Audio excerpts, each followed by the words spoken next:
Spirituality को अगर समझना हो तो स्पिरिचुअलिटी क्या है? स्पिरिचुअलिटी एक प्रकार की हमारी सोल से लिंक्ड है, हमारी आत्मा से लिंक्ड है। तो ये मेरा मानना है। तो जो हमारा ब्रेन है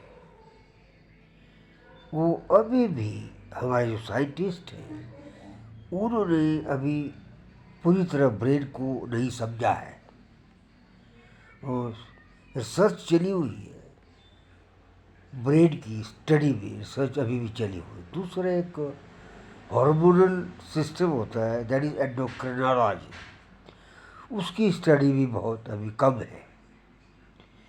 जो हमारे ऋषि मुनि थे उन्होंने स्पिरिचुअलिटी एट द टाइम को काफ़ी जोर दिया। यानी आत्मा, स्पिरिचुअलिटी मीन्स आत्मा को स्टडी किया। तो एक प्रकार का अगर हम कहें कि अगर जब स्पिरिचुअलिटी का जो बेस है that is fundamental, that is आत्मा, फंडामेंटल जो चीज़ है वो आत्मा है।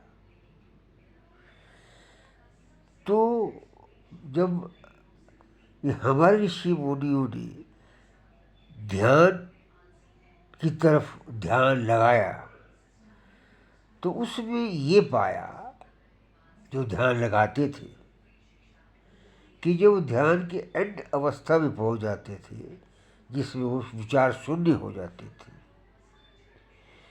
तो विचार शून्य से एक बहुत बड़ी ऊर्जा हमारे शरीर में डेवलप हो जाती है। वो ही ऊर्जा हीलिंग पावर का काम करती है। जो ही हमारा ध्यान के माध्यम से मन बहुत शांत हो जाता है, बहुत ही काम हो जाता है, नो थॉट्स, नो विचार रहते ही नहीं, विचार आते ही नहीं, तो एक बहुत बड़ी ऊर्जा की पैदा होती है और कामनेस तो पैदा होती ही है। तो वो ऊर्जा जो है हीलिंग का काम करती है बॉडी को। तो जब मन शांत हो जाता है तो हमारी बॉडी पर भी इसका प्रभाव पड़ता है।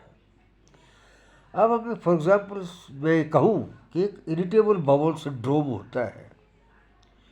जब आप इस बीमारी में ये तनाव की वजह से हमारा जो गट सिस्टम है इम्बैलेंस हो जाता है,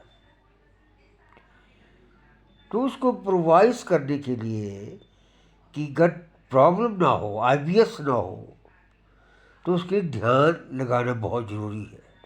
क्योंकि ध्यान में इंसान तनाव मुक्त हो जाता है, जिस आईबीएस ठीक हो जाता है, ठीक स्थिति में आ जाता है।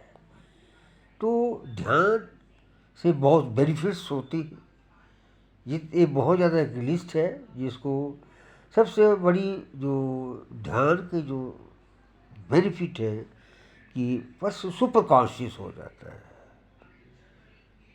ट्रंक्विलिटी हो जाती है, एक प्रकार का अटैचेबिलिटी टुवार्ड द संसारी जीवन कम हो जाती है। तो बहुत ज़्यादा है, तो मैं इतने विस्तार से नहीं बोल पाऊँगा। तो हर मनुष्य को ध्यान करना चाहिए, थोड़ा समय निकालें और ध्यान की प्रक्रिया को समझो, ध्यान करें। बहुत बहुत धन्यवाद।